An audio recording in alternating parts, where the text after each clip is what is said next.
Well. This is a day I never thought would come.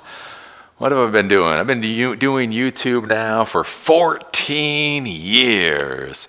And I have finally gotten my gold play button. Theoretically, it's Schrodinger's gold play button. It neither exists nor does exist or whatever, because we haven't opened it yet. So we're going to be doing an unboxing of my gold play button. Now you may be sitting there and thinking, wait a minute, Eli, didn't you pass 1 million subscribers like 3 years ago? And the answer would be yes. Yes, I did in fact pass 1 million subscribers, something on the order of 3 years ago. And for a long time, YouTube has been unwilling to give me my gold play button, and they haven't explained why. So it was interesting. I don't know, about a week or two ago, I was just bored. I had some time, so I got onto chat with YouTube support and just said, "Hey, out of curiosity, can I get my gold play button yet? And if not, could you please explain to me why I'm blacklisted?" And so then I was told that I was eligible for my gold play button and to go fill out this form. And then a supervisor sent me information for the eligibility for gold play buttons or for any play button. And it's kind of interesting. This is one of those things, being a YouTuber for 14 years as somebody that's really focused on things like terms of service and contracts and all that kind of stuff. One of the interesting things with the YouTube world is it's very difficult to figure out what the rules are. They literally, I feel like they write down the rules so that they legally can say they've written down the rules, but then they put them in all these convoluted places so that it's impossible to find the rules. I think about this. Back when I had a partner, so I've had 3 YouTube partners who have all gotten promoted and didn't tell me when they got promoted. Anyways, I had this one YouTube partner, right? And so I wanted to understand how sponsorships worked on YouTube, because this was 5, 6, 7 years ago. And I wanted to make sure that I was doing sponsorships on YouTube absolutely perfectly, because I'm one of those people. I'm not anti-authoritarian. I want to follow the rules. And so my YouTube partner was literally reading to me the rules off of a spreadsheet. So he had a spreadsheet. And basically, it was things like, if you have a splash page within the first 5 seconds of your video, the splash page has to be co-branded with your brand and your sponsor's brand. If it is after the first 5 seconds of the video, then you can have a splash page that just has your sponsor's brand, right? And it was like a 2-page spreadsheet on rules down to that specificity, like where things can fall within time frames and all that kind of stuff. So anyways, I'm talking to this guy, and I'm like, look, you don't have to read this thing to me. Just email me the spreadsheet of the rules, and I will follow the rules. Because again, I'm not anti-authoritarian or anything. I just want to know what the hell rules are going on. And then he said, well, Eli, I can't do that. And I was like, dude, I don't know. What do you mean you can't do that? You have a spreadsheet of the rules that I'm supposed to follow. Email me the rules that I'm supposed to follow so I can follow them. At which point, my partner manager looked at me and said, Eli, we have lawyers. And I looked at him and was like, okay, yeah, the lawyers probably created and vetted those rules. So please email me the rules I am bound to follow. Eli, I can't just email you these rules, Eli. We have lawyers.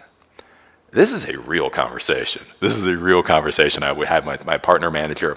My partner manager literally stated he had written rules that I could be punished if I did not follow, but that he was unable to email me those written rules because they have lawyers.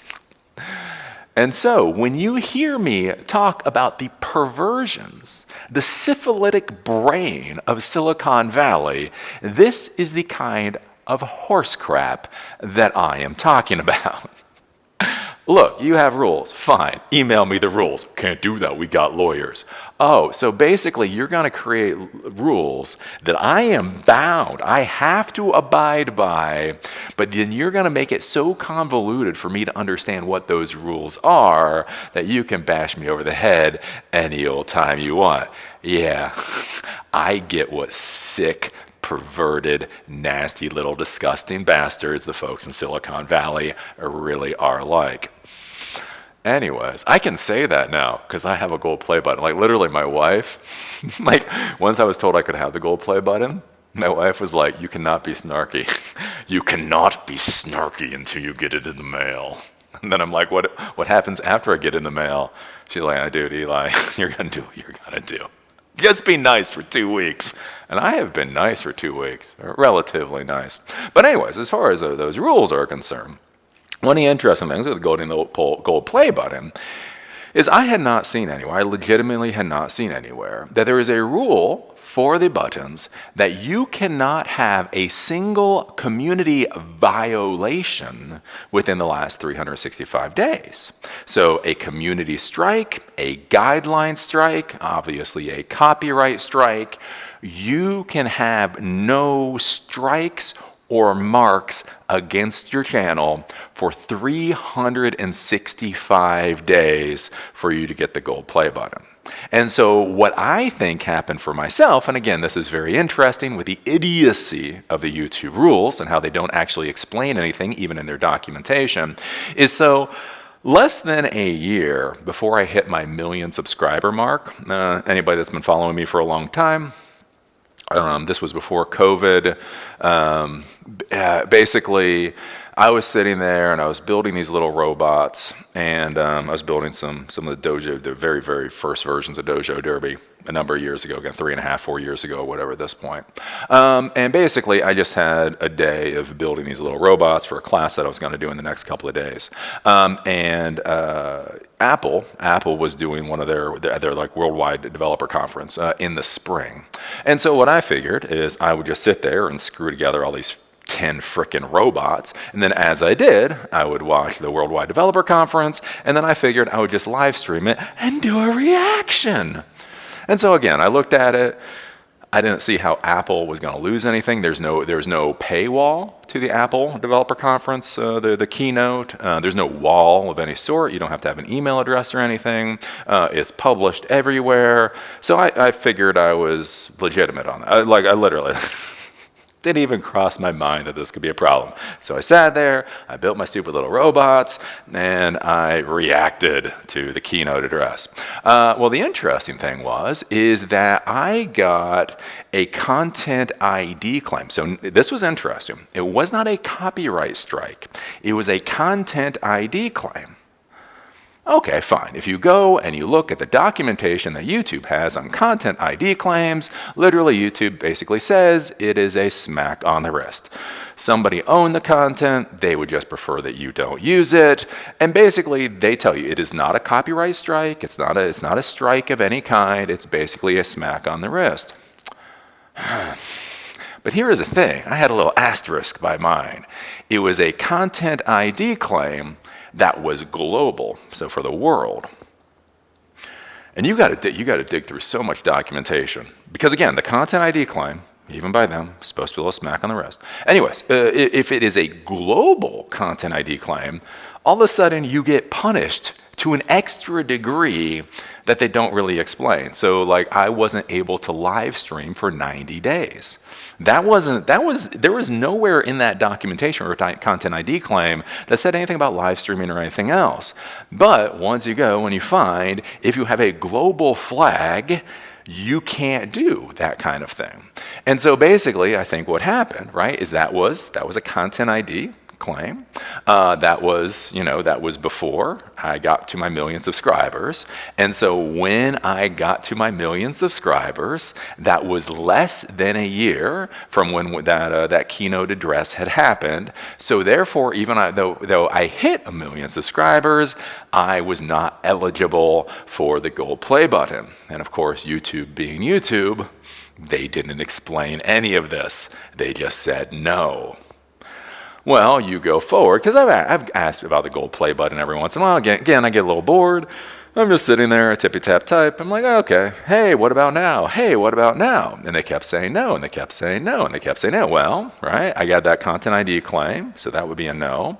And then as you all know, right, I was supposed to get that gold play button. At the exact same time, my channel was dying because I was doing tech education, right? I was actually trying to make the world a better place, and we know the folks in Silicon Valley don't want that now, do they? So my channel was dying, right? I was doing videos on MySQL and PHP and Raspberry Pis. I was doing all this educational content, and my channel was dying. And then on top of it, they refused to give me the gold play button without explaining what the hell was going on. So anyways, in the summer, so this would have been, I guess, 2020, COVID hit. I was getting frustrated with YouTube. And I was like, I don't know what to do. My channel is dying, and I can't go out and start another business or anything because we're in the middle of COVID. What am I going to do? So I saw what Tim Pool was doing, and these other grifters. God bless them, they grift like champs. And I was like, well, I don't know. Let's do a Hail Mary pass. What if I did commentary videos? So I did commentary videos. And I want to be clear, within 1 month, within 30 days, I had tripled my view count and tripled my revenue, more importantly.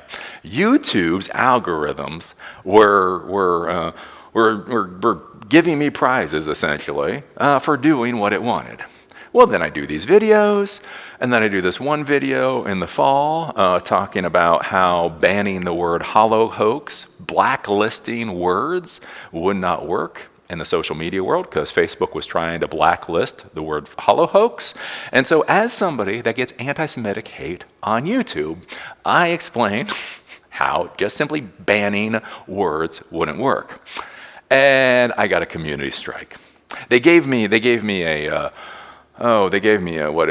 it was a strike, but they gave me a freebie on the strike, right? That whole thing they were supposed to get. So anyways, I got hit by that. And then afterwards, I did a video talking about how the NHS was breaking. So the BBC did an article talking about how COVID was breaking the NHS. And so I did a video talking about capacity constraints, and I got a community strike for that. And again, I just kept randomly getting these community strikes, which means for a gold play button, every time I got a community strike, it put getting a gold play button back by 365 days, and nobody was going to bother explaining that to me. So I think that's why it has now taken so long, again, years after I got to 1 million subscribers to get my gold play button, because yeah, that's how the YouTube world works. Before we get to the gold play button, I want to show you my old play buttons, because I think this is kind of interesting, like the history of play buttons. Because again, I've been doing this for a while. This is my first play button. So this is my Eli the Computer Guy silver play button that I probably got about 10 years ago. What's curious about this is kind of how the design has changed over the years. So the frame is metal. The top part is actually glass. And curiously enough, I don't know if you can see it in there, they left me their fingerprint. That's always one of the weirdest things. Like if you look in here and you actually look on the play button itself, there are people's fingerprints. But anyways, beyond that, what I thought was interesting about getting this play button is this is back when YouTube actually cared about content creators, or at least pretended to care about content creators. So when I got this play button, and again, it was probably about 2012, maybe 2013, not only did I get a play button, but I got a gift from YouTube. So when you got the play buttons back then, They would offer you a gift. You could either get a DSLR case. It was like this camouflage YouTube DSLR case thing, or something else. I got the DSLR case. On top of that, they then gave you a few $100s. I think it was for B&H Photo. They said, we are so happy with all the work that you've done, and we know that you want to improve the quality of your content. Here's hundreds. And again, I think it was $200 or $300 they gave me as a gift certificate to B&H Photo so that I can improve the quality of the equipment that I have and could then improve the quality of the content that I was putting out. That's what things were like back again in 2012, 2013 timeframe, when they still really liked us. Now we go to Eli Computer Guy Live. So I have another channel. I actually have two channels. So this has like 130, 140,000 subscribers now. I do my daily blob videos there. If you want to hear some real good snark, you can go there. But anyways, I got this a few years later, maybe about 2015. Probably about 2015 time frame, so 100,000 subscribers for the Eli Computer Guy live channel. Now with this, you'll notice that it's bigger. The frame is, whatever. It's nice, but it's basically a wood. The glass is truly a cheap plexiglass, and this is the award that you got the second time, right? Or this was what they were giving out at that time period. What I thought was fascinating when I got this play button is that it came with nothing else. And there were no gifts from YouTube. There was no additional cash from YouTube by 2015 or whatever. They're like, here, take your play button. That's it. And I kind of thought that was interesting, just to see how their appreciation for content creators really had changed in just a couple of years. And again, and if you notice the progression of these play buttons, you probably also start to understand a little bit more about the progression of my attitude towards YouTube, right? When you work hard to get 100,000 subscribers and they give you a nice little gift and they give you a couple of $100 and they say thank you for what you're doing, we really hope to see better out of you or more out of you, right? That makes you feel special. When they hand you the silver play button and they're like, well, good for you, you're like, okay, well that's nice. When it takes you 3 years to get your damn gold play button, and it appears with this box, that's all I'm getting in here. All right, it changes how you feel about the company. So anyways, do you want to see what this is like? So this is the condition of this box matches the condition of my soul when it comes to YouTube. It's pretty banged up. There's a lot of tape holding it together. Anyways, let's see what this is like. Pull out my knife. That's not a knife. It's an X-Acto knife. All right, let me slice this, and this. Let me slice this, and this. Oh, we're gonna go down here. We're gonna slice that. Okay. Are you ready? Am I ready? Is it gonna be a block of coal? Taking bets now. Am I just going to get a block of coal? I got to say, if I just got a block of coal, it would actually be pretty appropriate. Okay, let's see what this is going to look like. Da, da, da. All right, so we open it up. And we got a brown box. We got a little foam thing. Okay, we got a foam thing. What is this? We have a card. We have a card this time. Congratulations on your subscriber milestone. We are honored to take part in recognizing your achievement and want your experience to be exceptional. You know what would have made my experience exceptional? If I got this 3 years ago. Anywho, this award was inspected and packaged with great care by Rick. If your award was damaged during shipping or if you have any questions, contact YouTube creator at societyawards.com. Okay, that's weird. So I guess they now have a company that's sending these things out. And so this congratulations isn't from YouTube. It's from the company sending this crap out. That's weird. Okay, look, we got a YouTube letter. We got a YouTube letter here.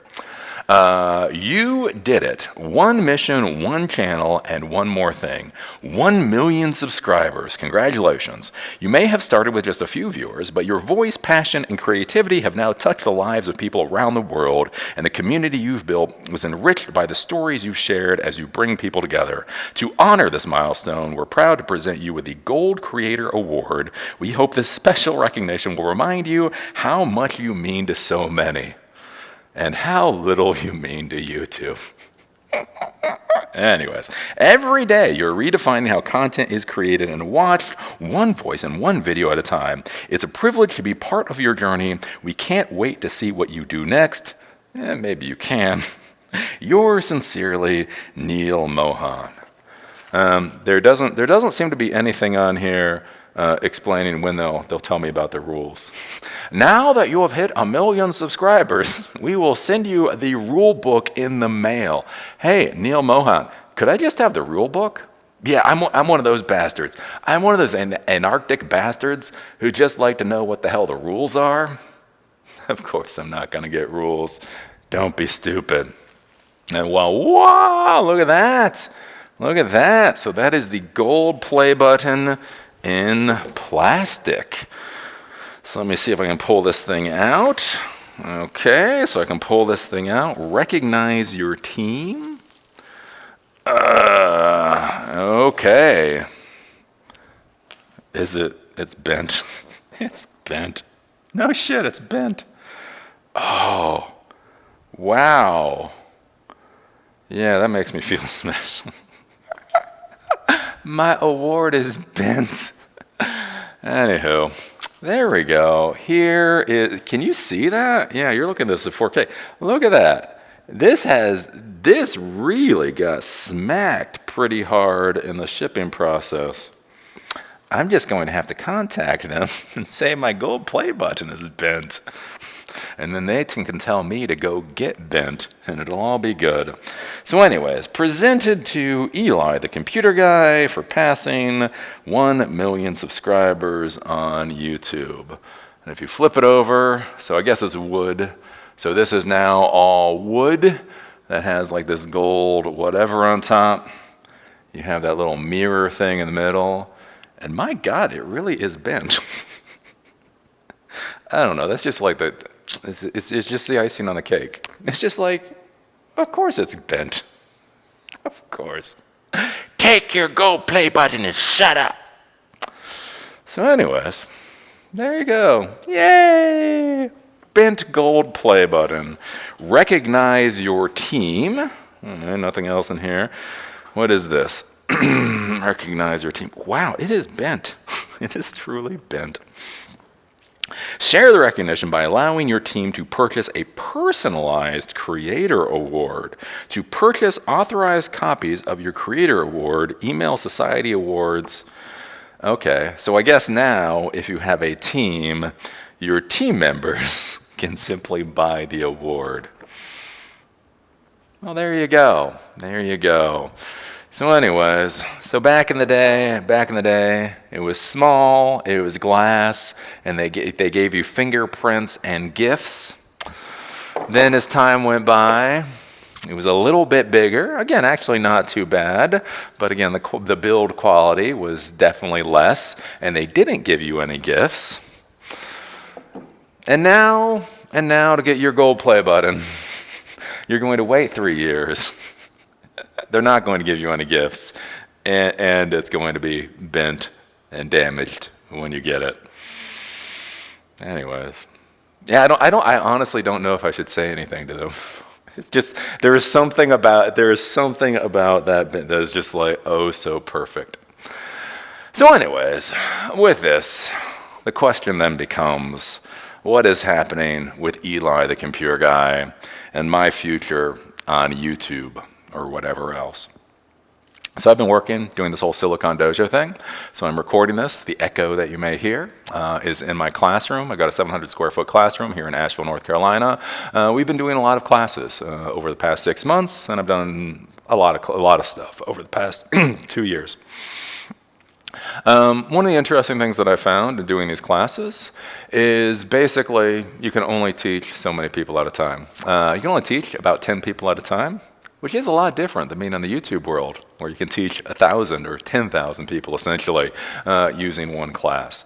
So basically, one of the things that I'm looking at, the way that I would say is intent. Right? Mike Tyson says, everybody has a plan until I get punched in the face. Really, the question is what is your intent? What do you want to do? What do I want to do? Screw you. What do I want to do? And one of the things that I look at, one of the guiding lights for me over the past, 2 decades, more than 2 decades. Christ, I'm getting old. Anyways, right back before I got into the computer industry, right, I was in the military, paramilitary world, and one of the trainings I went through Inland Search and Rescue Coordinator School in Yorktown. So it was taught by the Air Force and Coast Guard. And anyways, once I got done with the training, one of the certificates that we were given, one of the things that always hit me was the motto at the bottom, always ready so others may live, right? And that was the world that I was in for my young adulthood. Of course, for my generation of geeks, right, we did not plan to become technology professionals. Like people say, like, oh, when you were a kid, did you play with computers? It's like, man, you don't know what computers were like in 1985. No, I did not play with computers in 1985. We were all on a path to somewhere else, right? So anyways, I got my MCSE, is basically brownie points when I was finishing up my bachelor's degree in criminal justice. And then one thing led to another. I got caught up in the whole .com era and then kept going off in the technology world.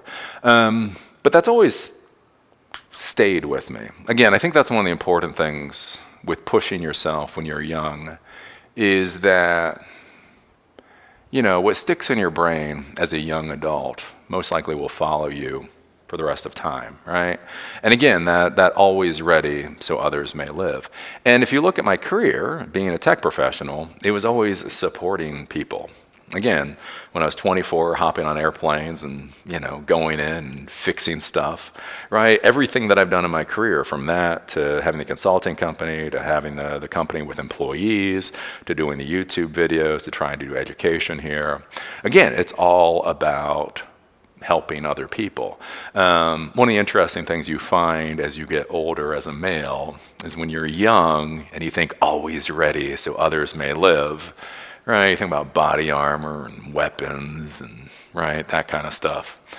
What's interesting is 20 years on, you realize the power of a whiteboard. You realize, a whiteboard can save a hell of a lot more lives at the end of the day than a whole bunch of combat gear. And anyways, and that's the kind of thing that I've been thinking about. And as I've stayed here in Asheville, something counterintuitive has happened, right? So where I was in Baltimore, like I would meet people who knew me, but it was a very fame type thing, right? So I would go to Rome. I was in Rome, the Roman Forum. A Pakistani couple came up to me and wanted a selfie. I was in Amsterdam and met somebody. I was in Cancun, right? I traveled these places and people knew me. But it was very fame type BS. And again, for me, I don't really care about fame. Anyways, people are like, I want to be famous. I say, why? It's weird. It is weird to have completely random people walk up to you and they feel like they know you and you absolutely know that you have no idea who the hell they are. Anyways, make an ass be famous. That is a recipe for stupidity. Anyways, but the interesting thing was, again, when I met people that had watched the videos, it was always in that weird famey type thing. What's curious here with being in Asheville and being one place is, again, people are able to set up meetings with me and come here. And what's amazing is how many people have come from all over the place. Again, Virginia and Delaware and Maryland and Minneapolis and Arkansas and Connecticut and Georgia, right? And people have come. And again, not from a fame standpoint, like they do on selfies, but not like, but more like just that appreciation. Because it is weird, right? You sit here and you're talking to a camera and that goes out, right? And you see numbers of views. Oh, that video got 3 million views, or that video got 2,000 views. Yeah. And like you see the numbers. What the hell do those numbers actually mean? And it's so much different when people actually come and they say thank you for what you've done. Right? You don't know how valuable your work is. It's like, well, maybe I don't. Maybe I don't. And so that's what I've been thinking about with basically, like I say, the YouTube content and doing the in-person classes and that type of thing. And so what I'm looking at going into the future is again, social media is sick. I did a video a while ago saying social media is syphilitic, and it is. You might be like, well, if it's syphilitic, why are you still here? Because here's the thing. Again, I'm a Gen Xer. I'm not millennial. I'm sure as hell not Gen Y. Again, we came up with a different generation of technology. And in our generation of technology, we had open protocols, right? It wasn't Facebook or Skype or Snap or Twitter, right? It was SMTP, Simple Mail Transfer Protocol. It was RSS, Real Simple Syndication. It was RTMP, Real Time Media Protocol. It was SIP, Session Initiated Protocol. Anyways, that's for voice over IP. Right, we had protocols. And that was a thing. Like you could spin up an Exchange server or a Pigeon server or a, God help you, like GroupWise server. Don't spin up GroupWise servers. Anyways, for a client, you could use Outlook or Thunderbird or any of the other clients out there. And the idea was communication. We had standardized protocols and ways that this communication infrastructure was supposed to work. And so you could use anybody's products. You could use anybody's server products. You could use anybody's client products. You could mix and match. You could use Thunderbird with an Exchange server, right? That type of thing. And what's interesting is when social media came along, again, Facebook and YouTube and all that, the idea was in our world, the more you consolidate equipment, the cheaper everything gets. Like one server can support one email account, or it can support 10,000 email accounts. So if you have some kind of, again, social media platform and you say, hey, everybody use our services, the per user cost just goes down to damn near zero. And with that, then you can have like an advertising model to pay for the services. Right, so if I have to buy my own email server, right? So if I have to buy an actual physical server, it'll cost me $2,000. Plus, it's going to cost me $600 for Windows Server operating system. That's probably going to cost me another $600 for Exchange operating system, or not Exchange server services. And then it's going to cost client access licenses. And all of a sudden, right? If I've got 10 employees in my company, I just spent $5,000 for a damn email server.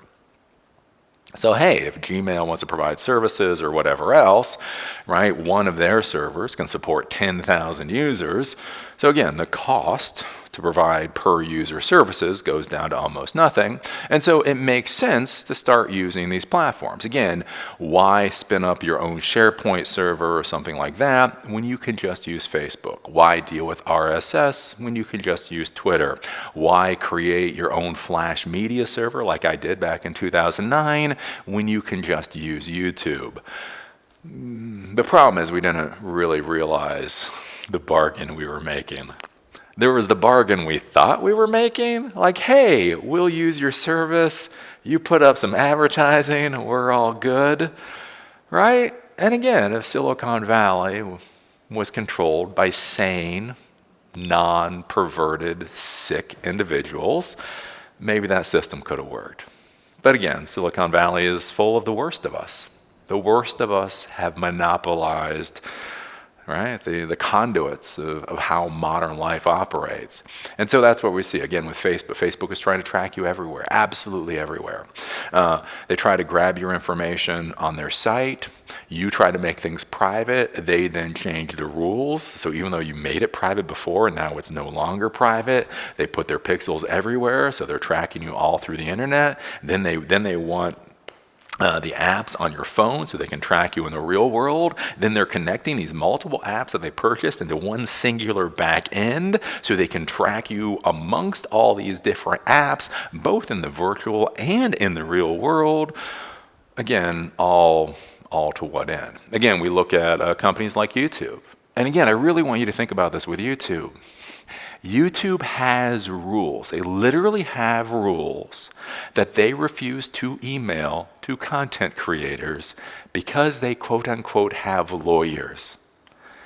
In what not sick world does that make half an ounce of sense? Right? The only way that makes sense as if your brain has been eaten to the degree that you think that makes sense. That the most important thing is that you protect your corporation at any cost whatsoever. So anyways, and again, you can look at Twitter and all these other horrible platforms. But here's the thing, there is a power. There is a power of the internet. Right? Again, the reason that we were hopeful for the social media platforms 12 years ago, what we were doing back before that is there is a power to online communication. Again, there's a power to being able to blog and anybody can read that. There's a power to be able to create content and distributing it somehow. There's a power to the communication that's very easy and accessible and incredibly inexpensive. Again, I'm old enough that I remember when we had to pay $40 for a single landline for the house, and then long distance rates to call somebody. And when I say long distance, that might be one county away. The amount it cost you was brutal. So to have these data services where I can call somebody literally around the world for nothing or for a $20 per month fee, that is amazing. Social media platforms out of Silicon Valley are sick. It doesn't mean the technology, the general concept of the technology is. And so that's what I'm looking at here with YouTube, is basically, can I go back to the days of essentially RTMP? Right, back in 2009, I built my own server. I had two servers. I had two Xeon servers. One was an Apache web server. The other was something called a Flash Media server. They were put into a co-location facility, and you were able to watch videos on EliTheComputerGuy.com or whatever it was, EverymanIT.com way back in the beginning, literally from my platform. Right, you were able to get that. It seemed like a good idea to come over to YouTube a number of years ago, and again, it's been an interesting experience. I have gotten a gold play button out of it. But what I'm thinking at this point is, again, basically going back to that mentality. Like, we've got to use the platforms are here. Frankly, they're free. Again, co-location costs money. Xeon servers cost money. You got to give it to YouTube. YouTube and all these other services are essentially free to the end user.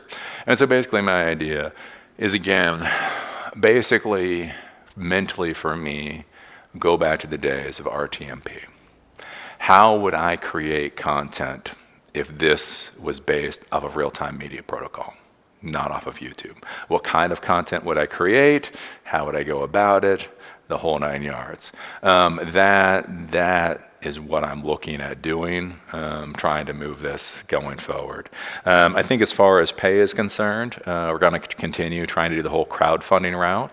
Again, apparently people have come here and said my content is amazing.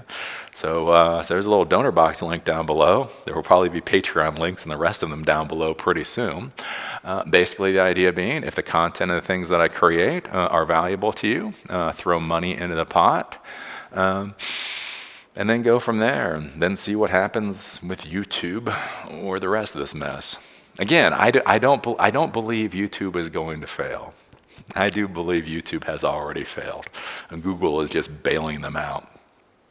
That's just my personal opinion.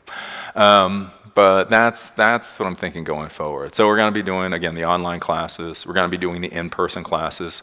So I'll be doing more boot camps too. So like I'm thinking like the weekend. So we just did a Python weekend. So we had introduction to Python and ChatGPT API the first day, and we had Django and building an AI-powered Django app the second day.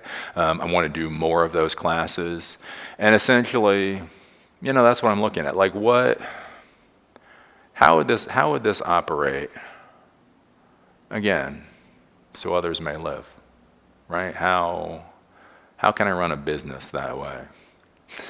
Pay the rent, pay the mortgage. Pay for the not pay for the Chihuahua food. Pay for the Chihuahua cardiologist. Do you know dogs have cardiologists? You know how much dog cardiologists cost? Holy hell! But that's what I'm looking at going forward. You'll notice the classes on this channel. Basically, again, now they're more technical classes. Again. Just uploaded how to parse RSS feeds using ChatGPT. We did scraping web pages with ChatGPT before. We're doing Python API calls, that type of stuff. And basically that's what I'm going to try to do is I'm going to try to put out this technology education that I think is actually valuable to people. Probably will not get millions of views. I probably will not get millions of views, nor will I probably get a diamond play button.